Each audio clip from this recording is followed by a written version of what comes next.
Hi, good morning. I think I've been enough of you enough of times. And I've also see that I'm eating into tea time, not my fault because the sessions went a little bit down. But I'll try and speak less, finish fast, so we get some time for the tea break. I'll try and make it less than 20 minutes. I can easily do that. Well, the reason I can do that is because I've already spoken earlier on why we need to federate, why it's important that we get together. And in a sense, I'm wrapping up this morning's session, which started with proactivism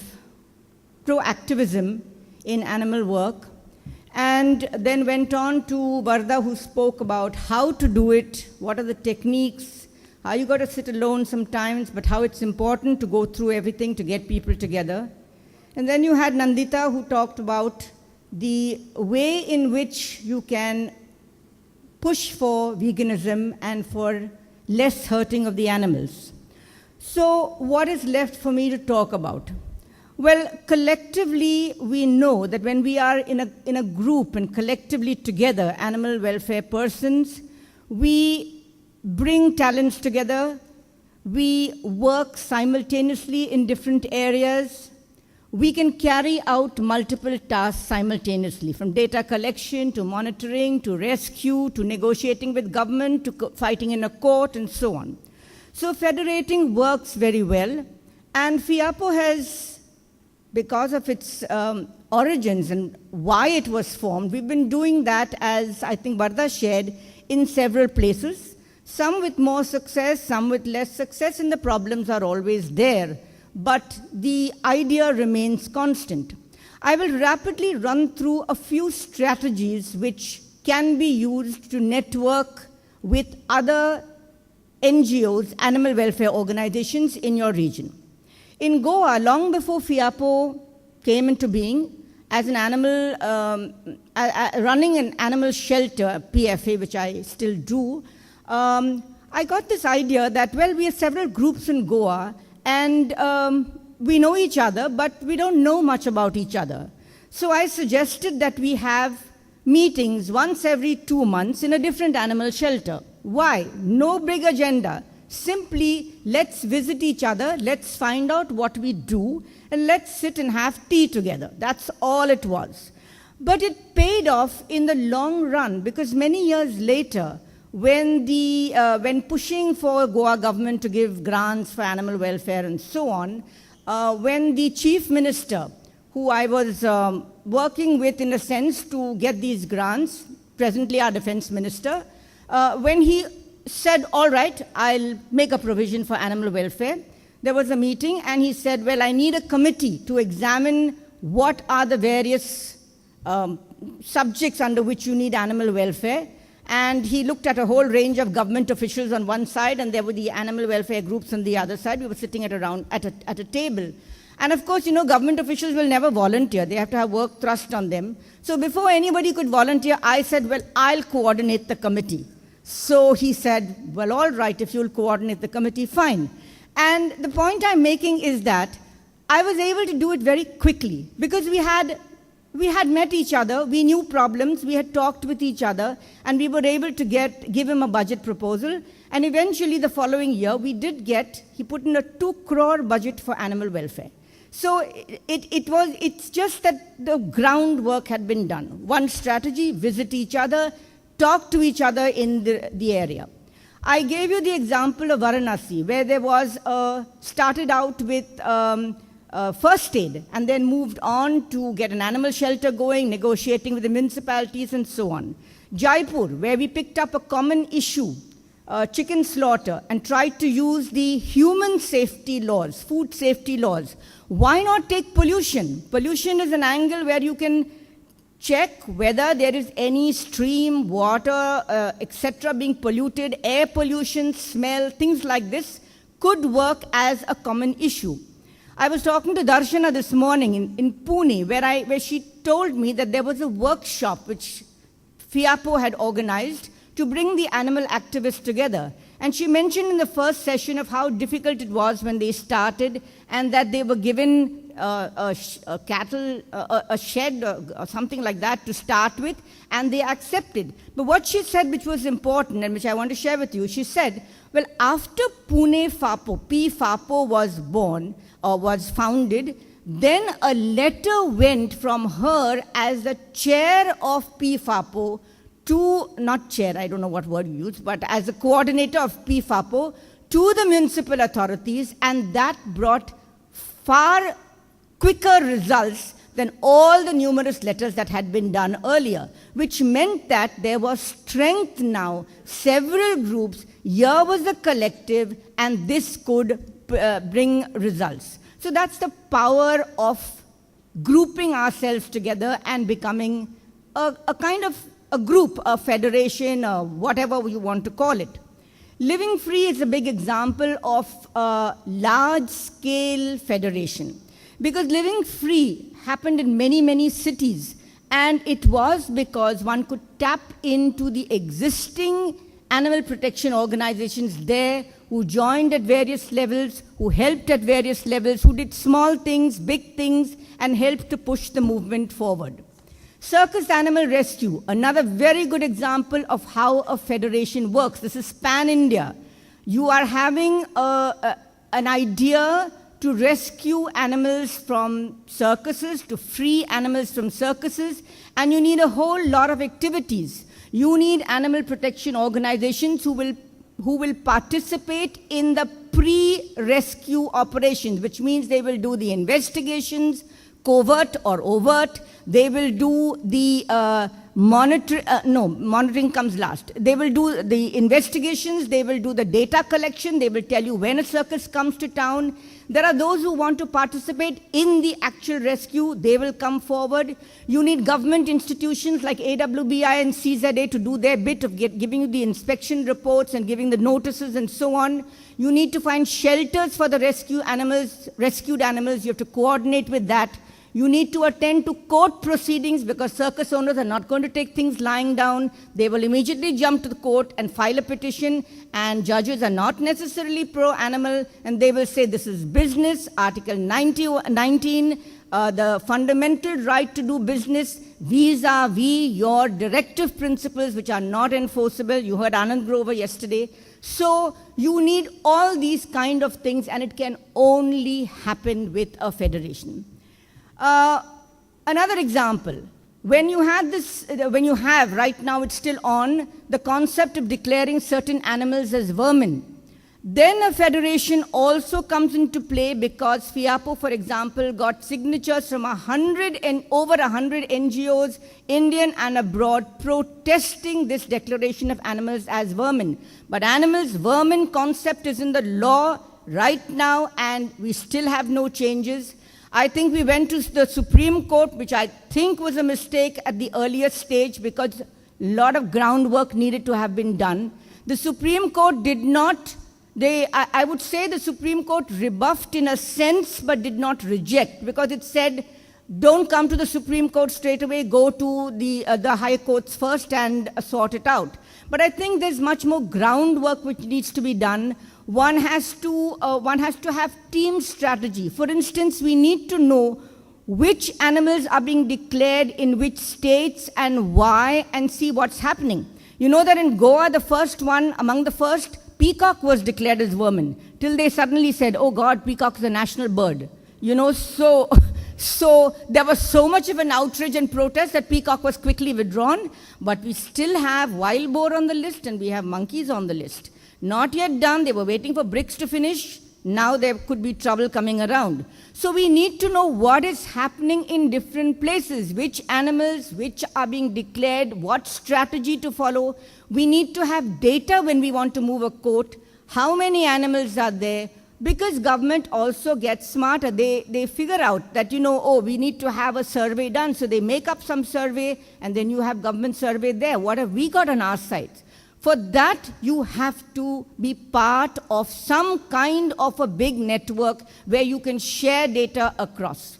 Stray dogs. We are in Supreme Court, and it is because of a federation that we were able to collect a lot of data. You quickly want to know how many rabies deaths across the country. RTI applications to be filed. RTIs can be done if you're in the area, if you know which officer to address, which authority to address.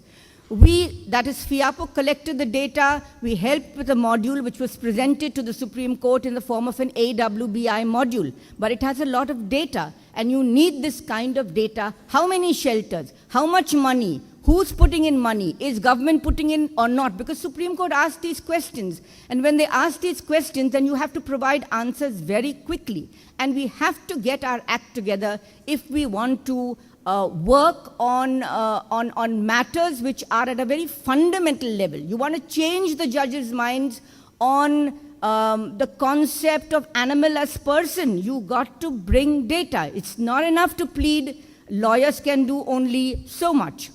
Gadimai, an example of a very successful networking. You know that Gadimai became a kind of a mascot idea at the last IFA, where groups were outraged that this was going to happen.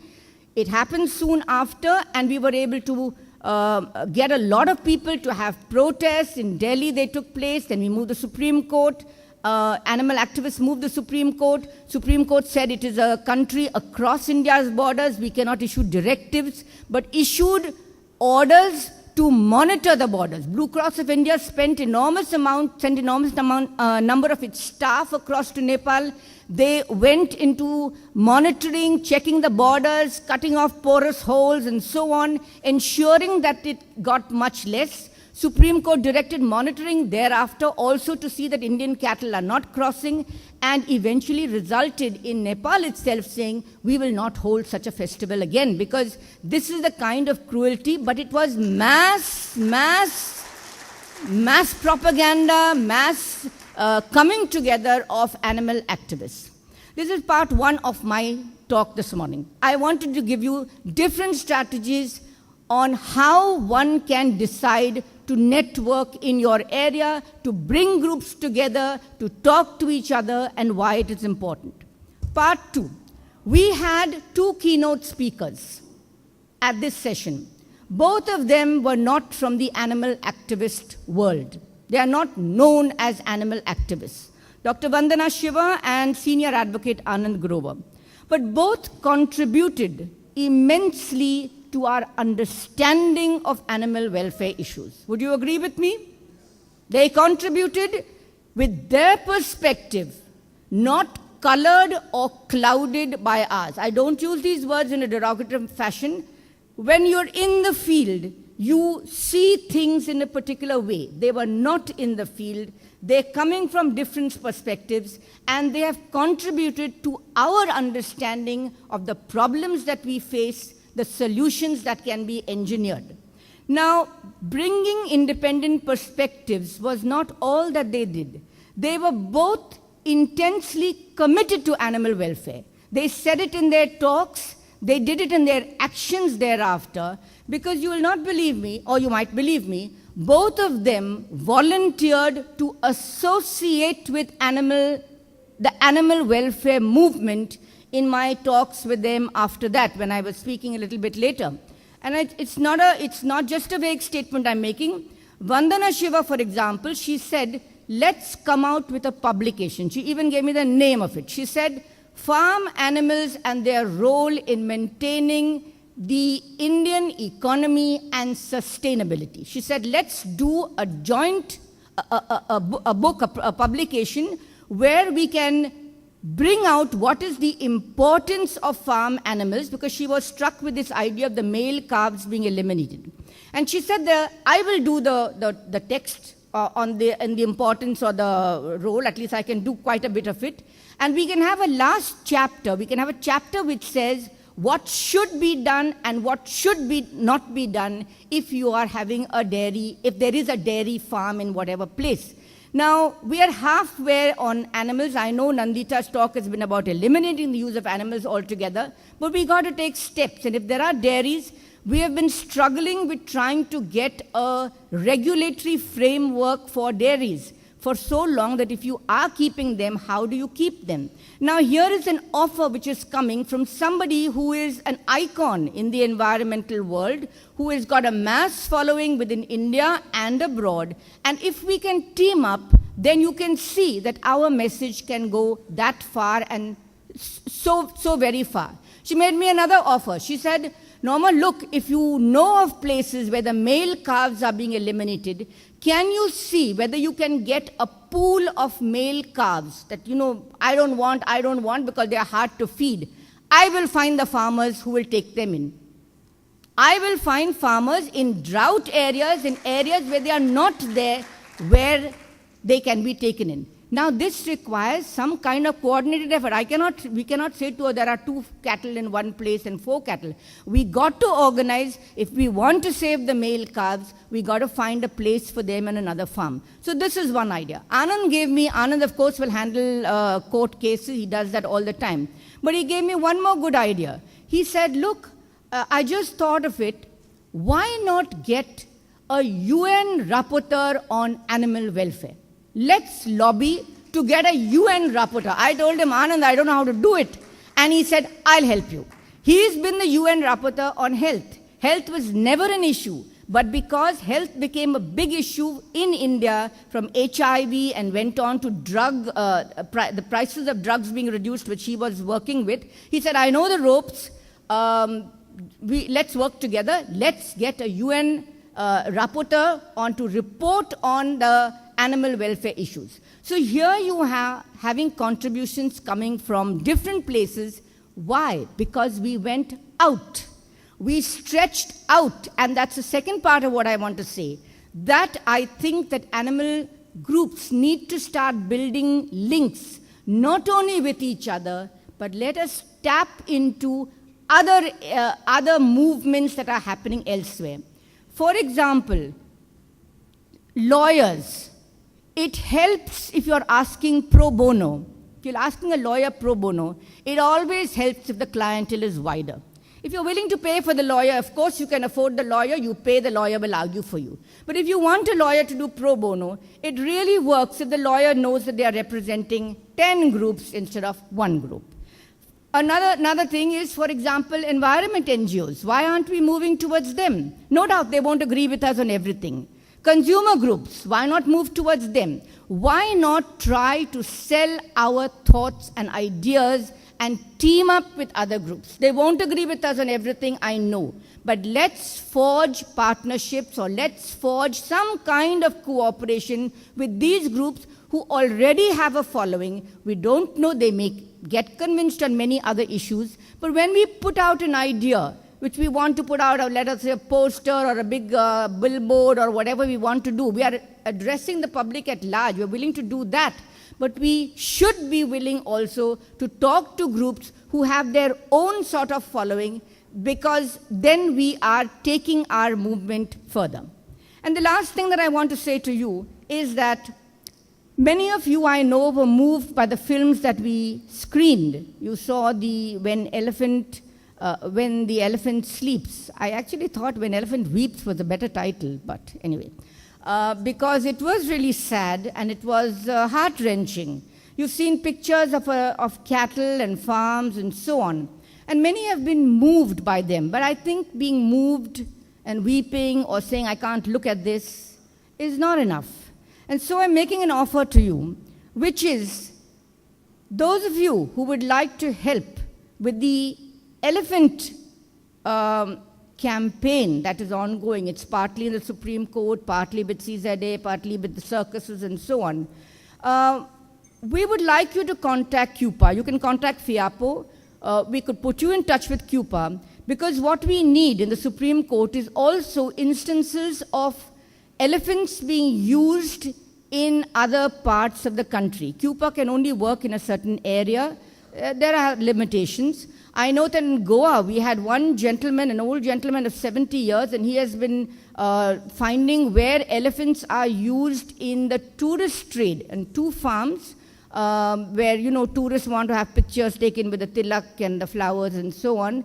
And the forest department knows, but is not doing anything, not saying anything. So if you would like to do something about the cruelty in animals, well, you can work with CUPA, because we need information in other states as well. So try to do something about it. The other aspect is farm animals. FIAPO has been working on the farmed animals theme to get some legislation improved for the upkeep wherever they still are. And not succeeding as yet at a national level, because we worked with a government officer in Delhi, and then just about when we had thought we had convinced him, he retired, and that was the end of our show there. So starting again, you know, and by the time you reach a senior bureaucrat, he's already 58 or 55 plus, he's got 2-3 years left. So what we thought is that if we can do this in different states, which means you find out the status of farmed animals, how many farms are there, how many dairies are there, what are their conditions, how many numbers are there, what kind of facilities they have, and so on. If we can do it, we're doing it right now in Rajasthan, but if it can be done in, let's say, 6 or 8 other states, and that's where you can come in, because we can't go, FIAPO rather, can't go all over, but if you can do it, then please contact Varda.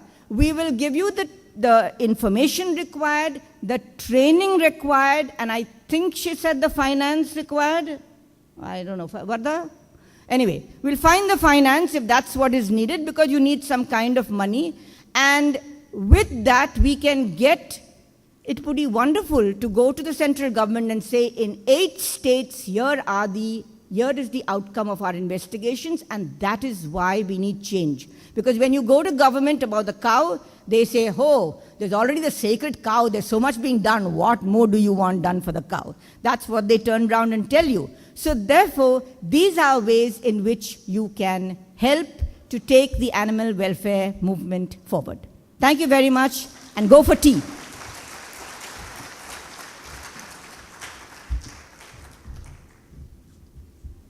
Yeah, some quick announcements before you go for tea. 1, please submit the feedback forms. They are very valuable to us. 2, at the FIAPO counter, they need help with the dairy campaign in Rajasthan. So it'll be really nice if all of you can go to the FIAPO stall and click selfies with the cow costume. Okay. Then the 3rd is, please, anybody who has not collected their receipts, they can collect them from the help desk. Also, please, organizations can collect the Animal Welfare Board of India souvenir from the Blue Cross of India counter.